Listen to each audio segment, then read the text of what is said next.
झुकायचे, अन्यायावर पलटून वार करायचे, सन्मानाने जगायचे आणि सन्मानानेच मरायचे अशी शिकवण देणाऱ्या राजमाता जिजाऊंची आज जयंती.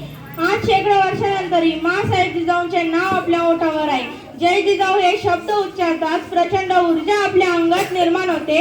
महाराष्ट्रात असा एकही माणूस नसेल की ज्याला जिजाऊंबद्दल माहित नसेल. महाराष्ट्राच्या गारोखोऱ्यावर, मातीच्या कणाकणावर आणि माणसाच्या मनावर जे नाव कोरले ते नाव म्हणजे राष्ट्रमाता जिजाऊ.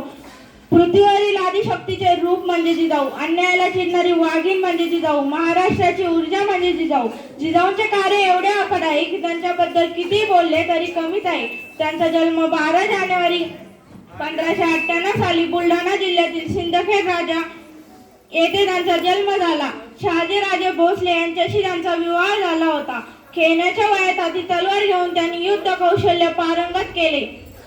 पुत्र व्हावा तर शिवबासारखा असे जर प्रत्येकाला वाटत असेल तर प्रत्येकाला जिजाऊ व्हायला हवे. जिजाऊसारखे संस्कार आपल्या मुलांवर करायला हवे. जय